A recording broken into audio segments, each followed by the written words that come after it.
시청자 여러분 안녕하십니까. 더리더 최남수입니다. 청년, 백수, 명퇴, 가장, 빈손 노인, 일자리 부족으로 어려움을 겪고 있는 우리나라의 안타까운 상황을 표현한 날들입니다.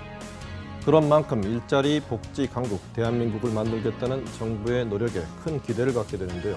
청년이 내일의 꿈을 설계하고 장년은 안정적인 생활을 누리며 또 노년은 아름다운 황혼을 누릴 수 있는 나라를 만들겠다는 겁니다. 올더 리더는 머니투데이 방송 개국 9주년 특집으로 일자리 창출에 사활을 걸고 있는 일자리 정책의 컨트롤타워죠. 일자리위원회 이용섭 부위원장님을 모셨습니다. 일자리를 많이 만들어내기 위한 구상과 구체적 정책들에 대해서 말씀 나눠보겠습니다.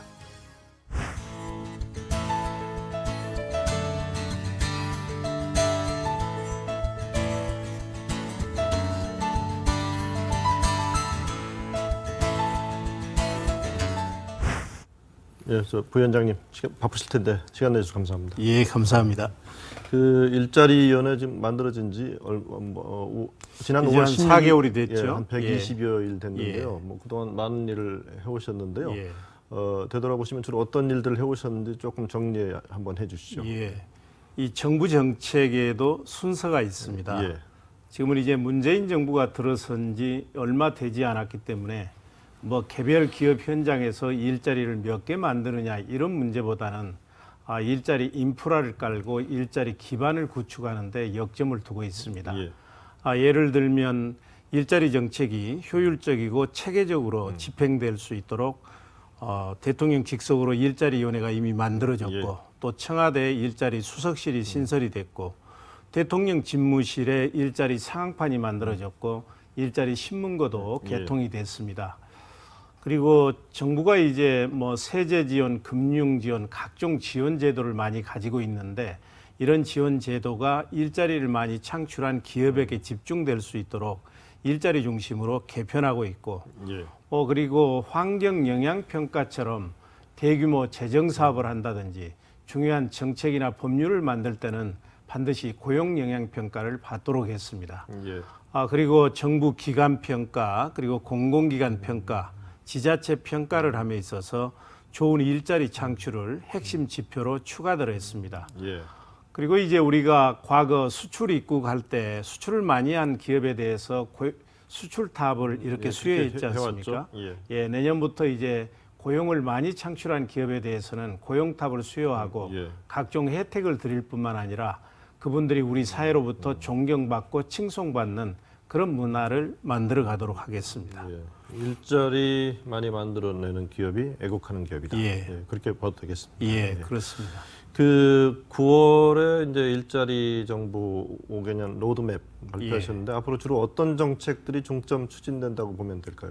그래서 이렇게 만들어진 인프라와 기반을 활용해서 이제 앞으로는 민간에서 좋은 일자리가 많이 창출될 수 있도록 노력을 할 것입니다.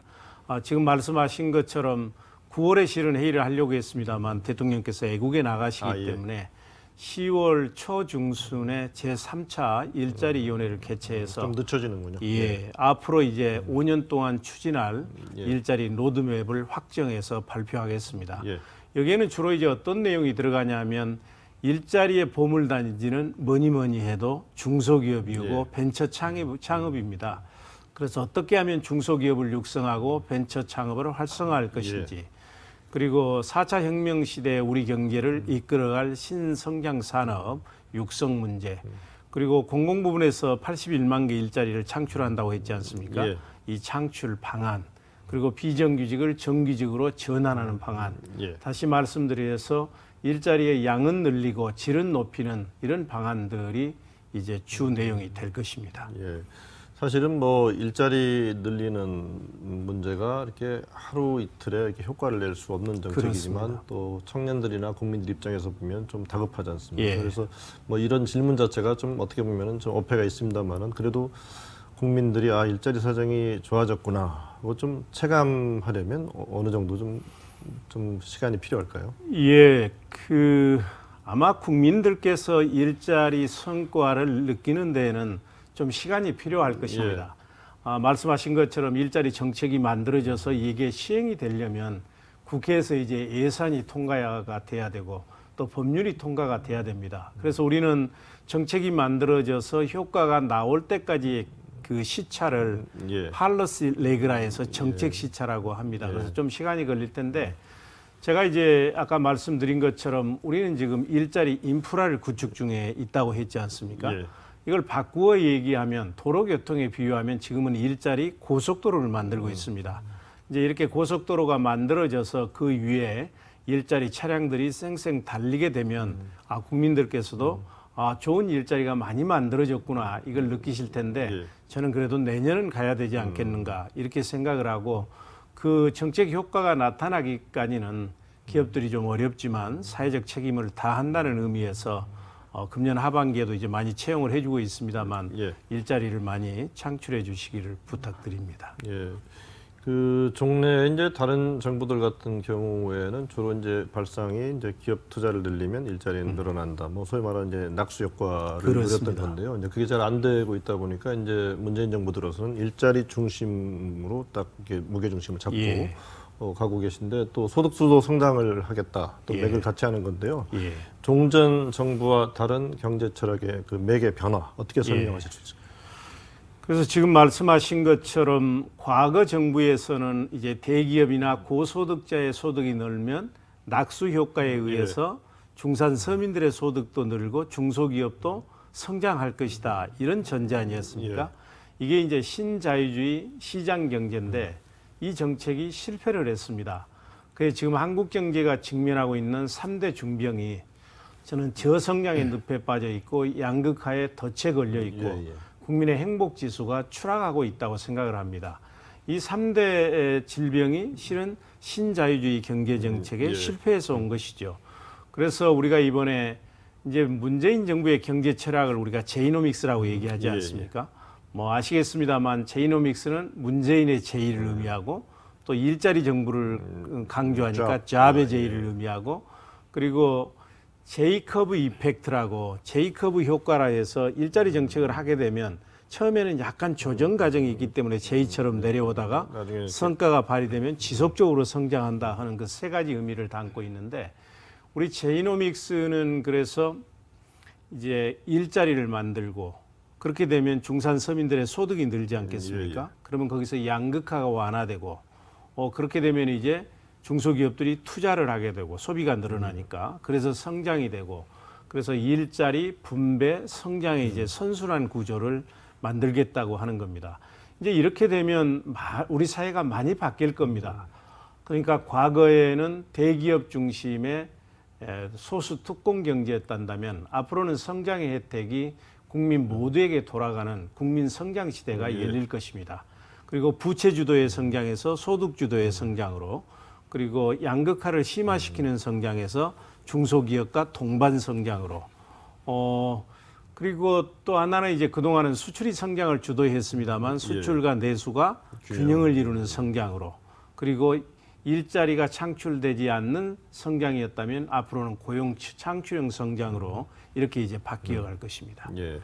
그 이제 큰 맥을 한번 짚어봤고요. 좀 세부적인 정책에 대해서 좀 말씀 여쭙겠습니다. 그 일단 공공 부분에서 2022년까지 81만 개 일자리 만들겠다는 이제 목표를 정책을 발표하셨는데 뭐 민간 부분의 일자리를 만들어내기 위한 마중물 역할 이렇게도 강조하고 계시지만 또 한편에서는 재정 부담 등 부작용도 있지 않나 그런 지적도 나오는데요. 어떻게 보시는지요? 그 일자리 창출의 주역은 민간이죠. 그래서 이제 우리 대통령께서 후보 시절에 이 81만 개 창출하겠다 이게 나가고 나서 세금 걷어서 공공 부분 일자리 늘리는 건 누가 못하느냐 이런 비판도 있었지 않습니까? 그런 걸 우리가 잘 아는데도 우리가 공공 부분 81만 개를 강조하는 데는 나름대로 이유가 있습니다. 우리나라 공공 부분의 일자리 숫자가 다른 선진국에 비해서 턱없이 적습니다. 예를 들면 OECD 국가들은 전체 일자리의 21.3%가 공공 부분에서 나옵니다. 근데 우리는 거기에 3분의 1 정도밖에 안 되는 8.9%밖에 되지가 않습니다. 그리고 인구 1000명당 공무원 숫자가 OECD 국가들은 평균 83명입니다. 근데 우리는 그 절반도 안 되는 32.9명입니다. 이렇게 공공 부분의 숫자가 적다 보니까 국민의 생명과 재산을 지키는 안전 분야, 예. 그리고 국민의 삶의 질을 높이는 교육이랄지 의료, 보건, 요양 이런 사회적 서비스 분야에서 국민들을 우리가 제대로 못 모시고 있는 겁니다. 예. 그래서 이걸 그러니까 어떤 분들은 그렇게까지 얘기를 합니다. 만약 우리나라 공공 부분이 적정한 인력을 유지하면서 안전 시스템을 갖추고 있었더라면 예. 세월호 참사나 이런 메르스 사태와 같은 것도 막을 수 있지 않았겠냐 이렇게 지적하신 분들도 있거든요. 그렇다고 해서 우리가 어느 날 갑자기 OECD 수준으로 올릴 수는 없고 최소한도 필요한 인력만 이제 올리자는 얘기입니다. 그렇다고 해서 무슨 사무실에서 행정 사무를 보는 이런 직원들을 늘리겠다는 게 아니고 그러니까 아까 말씀드린 것처럼 뭐 경찰관, 소방관, 군 부사관, 그리고 노동 감독관, 그리고 이제 이 복지 담당 공무원 이런 분들을 늘려서 국민들의 삶의 질을 높이겠다는 것이고요. 그리고 많은 분들이 그렇게 얘기를 합니다. 왜 이 일자리를 시장에 맡기지 공공 부분이 나서느냐고 이렇게 얘기를 하는데 우리가 그동안 시장에 쭉 맡겨왔습니다. 그렇지만 우리 주변에 보면 수많은 젊은이들이 일자리가 없어서 고통받고 있습니다. 이걸 우리는 시장의 실패다. 이런 경우에는 정부가 나서서 그 부족한 부분을 메꾸어 줘야 되고 다른 선진국에 있어서도 실업이 많을 때는 정부가 또 제 역할을 하고 있습니다. 이런 이유 때문이죠.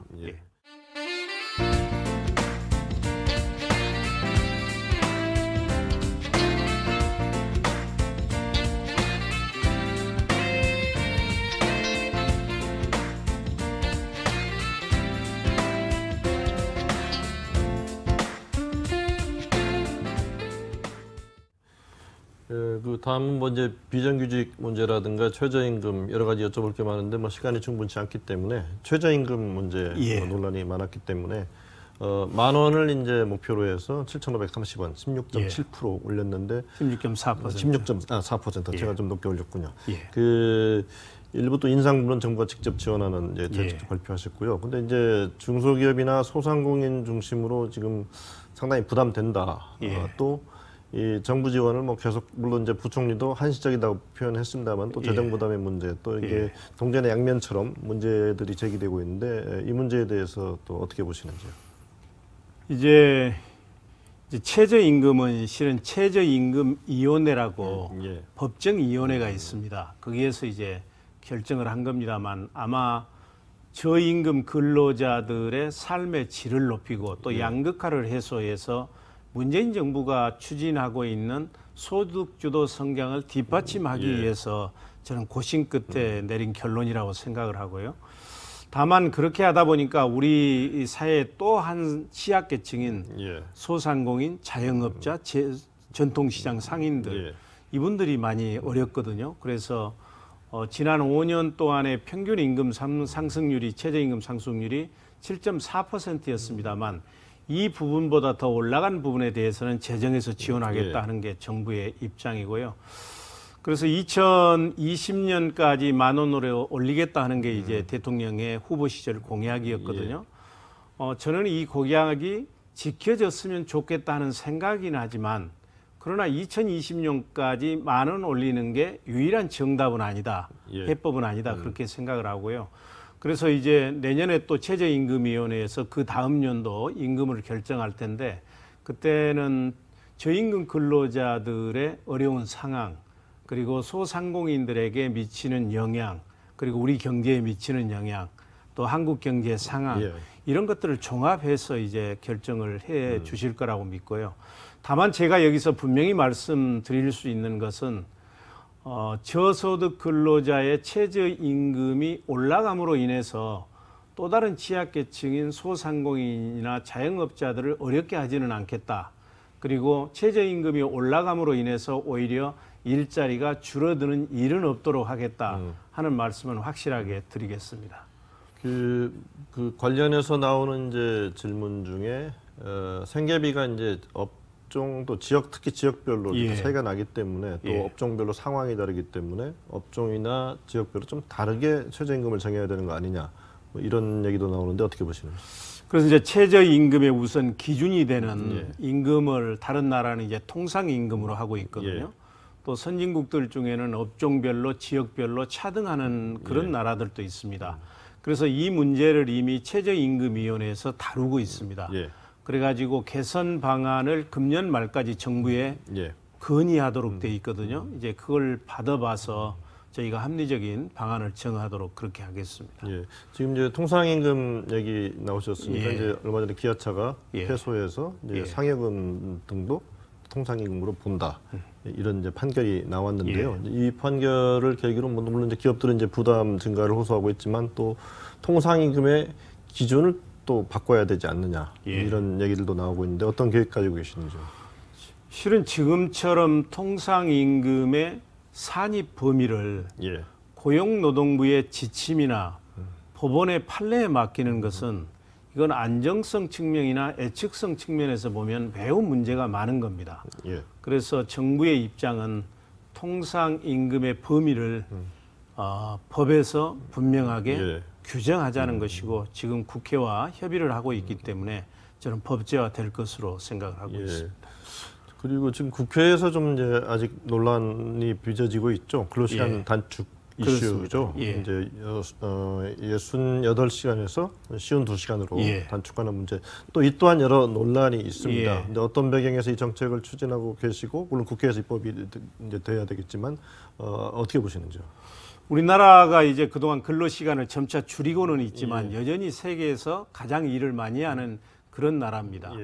그러니까 우리가 1년에 노동자 평균 한 2,050시간 일을 하는데 OECD 국가들에 비하면 한 350시간 더 일을 많이 하고 일을 적게 하는 나라가 독일이지 않습니까? 독일과 비교하면 우리가 한 700시간 정도 일을 많이 합니다. 일을 많이 하는 나라죠. 그래서 일주에 68시간 하도록 돼 있는 것을 52시간으로 이제 단축한다는 방향은 분명합니다. 그런데 다만 이게 이제 근로기준법이 국회 계류 중에 있습니다. 그래서 국회에서 빨리 통과되기를 바라고 있고요. 다만 이제 그렇게 되면 일부 근로자들의 경우에는 일할 시간이 줄어들기 때문에 급여 수준이 줄어들고 또 중소기업들은 그만큼 다른 직원을 채용해야 되는데 매우 그 일할 사람을 구하기가 어렵습니다. 그래서 일시에 다 적용하게 되면 부작용이 크기 때문에 대기업들의 경우에는 바로 시행하더라도 기업 규모별로 봐서 시행에 유예 기간을 두자, 차등해서 적용하자 하는 게 정부 입장이고 그런 뜻을 국회에 충분히 전달을 해놓고 있습니다. 지금 이제 부위원장님하고 이제 논의한 정책들만 해도 제법 되는데요. 이제 사실 하나하나 따져놓고 보면 다 목적이 뭐 사당한 목적이 있고 그런 정책들이지만 한꺼번에 이제 쏠리다 보니까 이제 기업 부담 이슈 또 그게 뒤집어 보면 소득이지만 뒤집어 보면 기업의 비용이니까요. 그렇습니다. 그래서 상황을 보시면서 이제 속도 조절의 필요성도 느끼시지 않으실까 하는 뭐 그런 생각은 해봅니다만 어떤 입장이신지요? 이제 대통령께서 취임하시자마자 대통령 직속으로 일자리위원회 만들어라. 나는 일자리 대통령이 되겠다. 문재인 정부는 일자리 정부다. 이렇게 하면서 좀 강도 높게 추진하다 보니까 이제 민간 부분에서 속도가 너무 빠르다, 밀어붙이지 말라 이런 말씀을 하십니다. 저는 뭐 일리 있는 말씀이라고 생각을 하시고요. 다만 우리 주변에 100만 명이 넘는 청년들이 일자리가 없어서 고통을 받고 있습니다. 그래서 그분들의 고통을 생각하면 그냥 느슨하게 추진할 수는 없습니다. 다만 빨리 추진하되 부실하지 않게 추진할 것이고 속도를 내되 조급하게 서둘지는 않겠습니다. 그래서 정책의 경중이랄지 완급, 우선순위를 잘 감안해서 부작용이 없도록 추진하겠습니다. 그 다음 질문은 이제 부위원장님 또 세제 전문가이시고 또 예산 잘 아시니까 지금 뭐 일자리 관련된 정책들도 그렇고 또 복지 관련 정책도 그렇고 뭐 따지고 보면 또 이제 재원 문제라는 문제에 봉착하게 되는데요. 그렇게 하다 보면 결국은 뭐 증세, 물론 뭐 일부 증세 조치가 발표되긴 했습니다만 또 그를 넘어서는 수준의 증세가 필요하지 않느냐, 뭐 이런 주장도 있는데 어떻게 생각하시는지요? 우선 분명하게 말씀드리는 것은 물론 새 정부가 들어서서 많은 정책을 발표하고 있습니다만 이 정책들은 재정의 건전성을 저해하지 않는 범위 내에서 추진하고 있다. 그러니까 국민 여러분께서 너무 걱정 안 하셨으면 좋겠다는 말씀을 드리고요. 우선 우리나라의 조세 부담률은 다른 나라에 비해서 매우 낮은 편입니다. OECD 평균 조세 부담률이 25% 정도 되지 않습니까? 그러니까 전체 소득의 소득 중에서 25%를 세금으로 가져가는 겁니다. 근데 우리나라는 19% 수준입니다. OECD 국가에서 가장 낮은 수준이고요. 그러니까 세계에서 유일하게 분단된 나라고 복지비가 빠르게 늘어나고 있고 고령화가 매우 빠르게 진행되고 있는 나라에서 이렇게 낮은 조세 부담률을 가지고 가는 것은 매우 적절하지 않습니다. 그래서 우리나라는 전형적인 저부담, 저복지 국가인 것이죠. 그래서 저는 이것을 적절한 수준으로 올리는 것은 불가피하다고 봅니다.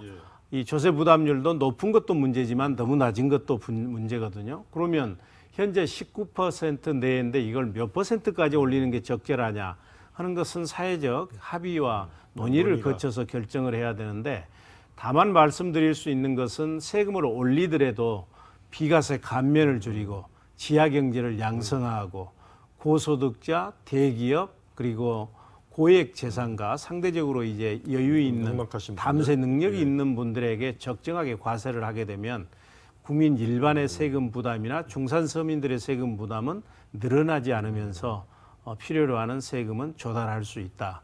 이렇게 생각을 합니다.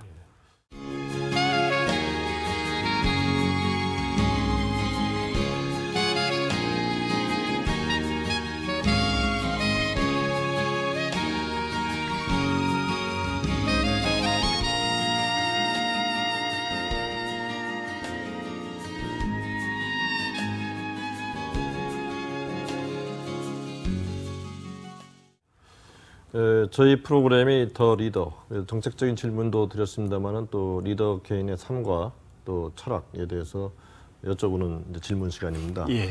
별명이 있으시죠? 담쟁이. 예. 그 가난한 농촌 가정에서 자라셨고 이제 행정고시 되신 다음에 관세청장, 국세청장, 행정자치부 장관, 또 지금의 국토교통부인 건설교통부 장관 쭉 하셨는데요. 어떻게 보면 우리 사회의 고질적인 진입장벽이라고 할 수 있는 혈연, 지연, 학연을 담쟁이처럼 넘으셨다. 이래서 이제 그런 별명이 생기신 것 같은데요.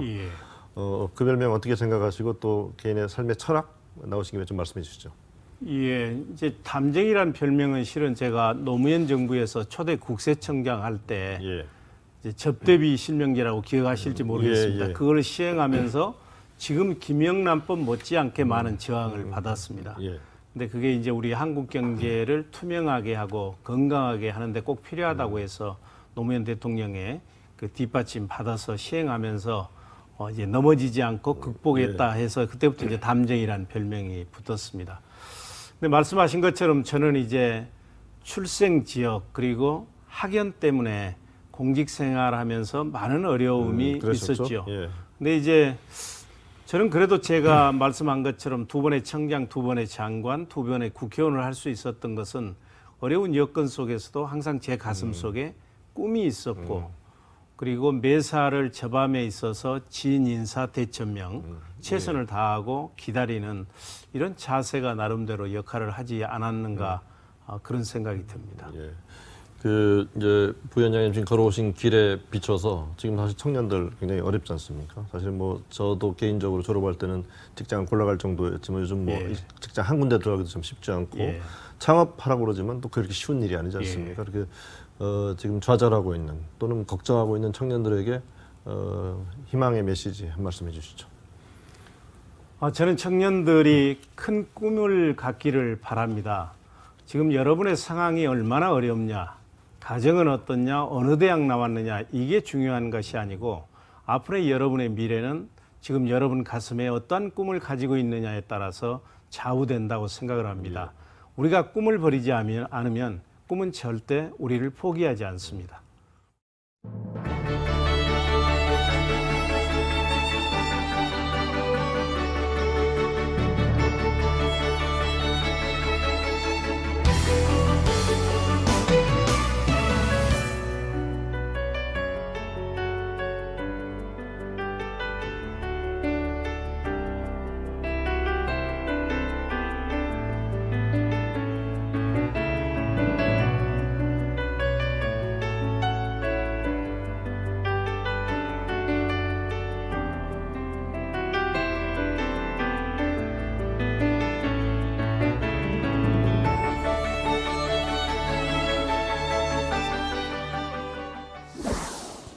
네, 일자리, 개인과 가게에겐 생계와 꿈의 문제이고 경제 전반엔 성장을 뒷받침하는 소비를 되살리는 중요한 이슈입니다.